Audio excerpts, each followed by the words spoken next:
Welcome to our Energy Connect studio. I'm delighted to have sitting next to me Lorenzo Simonelli, Chairman and CEO of Baker Hughes. Thank you for taking the time to talk with me today at our Energy Connect studio on the sidelines of EGYPS 2022. Thanks a lot, Julian. Good to see you again, and looking forward to the discussion. Now, Baker Hughes has a strong presence in Egypt, but why is Egypt such an important market for Baker Hughes? Well, we've been in Egypt for over 110 years, and we've got over 500 employees across 9 facilities. And when you think about the geographic location and also the historical context of Egypt, it's always been from a regional perspective of North Africa, total Africa, as well as the Middle East, a key center and also a key energy hub. And so it's very important that we're here, we're present, and it's incredible what Egypt has done during the last 6.5 years, from being a net importer to now actually being a net exporter of energy. Absolutely. And obviously we're here at EGYPS 2022. What key themes are you looking forward to at this year's show?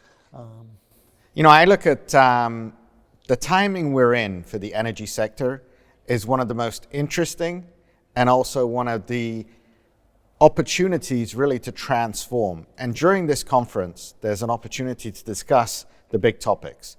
How do we manage the dual challenge of there needing to be more energy as the developing worlds continue to develop, also population continues to increase, but also how do we achieve more from energy with regards to it being lower GHGs, climate change, and it's a struggle that we've got to come to terms with. So very happy to be here because this is one of the centers of natural gas. Yeah. And when we think about the role that natural gas can play, we think it's essential as both a transition and destination fuel as we go through the energy transition.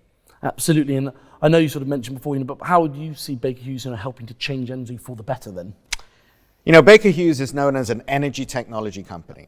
And when we launched that in 2019, we also launched our own pledge towards net zero by 2050 and reducing by 50% by 2030. Our goal is really to enable the transition and also to enable oil and gas companies as well as other industrial sectors to achieve their net zero ambitions. So we provide the technology, it be with efficiency, productivity, it be upgrades, but then also the new areas of CCUS, the evolving landscape of hydrogen. And so we're really a contributor to enable the achievement of net zero. Yes, I think technology is going to play a massive role. And what about your own, you mentioned there, your own net zero targets? How are you going to achieve that as Baker Hughes? Really by taking the same playbook, applying the technologies within our own facilities, also working with our suppliers, working with our ecosystem to ensure that we're taking and addressing ESG in totality. And I'm glad to see that we've made progress by actually just starting to reduce our own CO2 emissions, and we'll continue to progress. And also, even this morning, quite different renewable energy sources were mentioned, hydrogen and natural gas, obviously here in Egypt. But which one or which few do you think will have the biggest impact in the future, or is it a combination? It's going to be a combination, and I think we often forget the energy mix is called a mix because you're going to have also different requirements from a geographical perspective and also from a demand perspective. I can see the landscape of hydrocarbons being utilized still for the next few decades, but cleaner hydrocarbons. And so continuing the shift away from coal, much more to gas, and also finding ways in which we can have cleaner gas as well as cleaner oil. And renewables will continue growing, wind turbines, solar, and then you'll see the emergence of hydrogen. We do believe that hydrogen is going to be part of the energy mix, as you still have geothermal, as you have hydro, and then eventually nuclear is out there in the future, and we'll see how that continues to develop. Yeah, and obviously I just want to go back, because as we're here in Egypt, natural gas is just going to play probably even more important role, isn't it, in the energy transition going forward? It is, and we're very buoyant about the outlook for natural gas. We also think the outlook for LNG is very positive.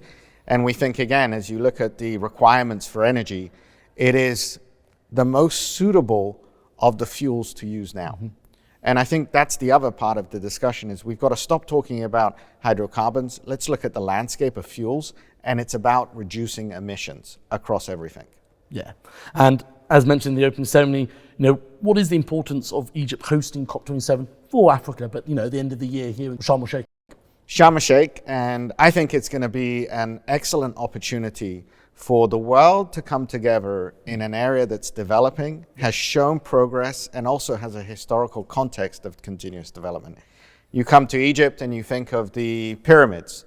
Well, Egyptian times to now, they've always looked at the ways in which they developed their energy system. And I think it's an opportunity to have a pragmatic discussion around the reality of how complicated energy is and how we need to work together in a collaborative fashion to achieve the right energy mix of the future.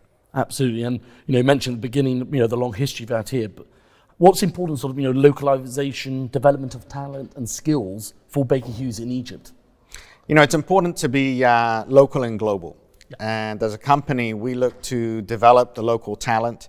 We actually have a program with the Ministry of Petroleum and Mining and take some of their students and actually have them train with us. So it's key that we've got a continued youth of talent coming into the industry. And Egypt's got some great educated individuals, and we are very happy to have them here in Egypt as well as working in our global operations. Super. And as that, ending here, some of the strategic dialogue at Egypt certainly seems to be pushing towards this more sustainable energy industry. And how do you see that is the sort of future going forward?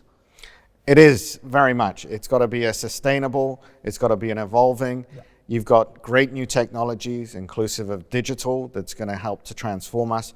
And we need the educated base and the youth to be interested. We can't live without energy, and that's why it's so vital. Great. Well, thank you so much, Lorenzo, for coming down to the Energy Connect studio during a busy first day of Egypt's 2022. Thanks a lot, Julian. Good to see you.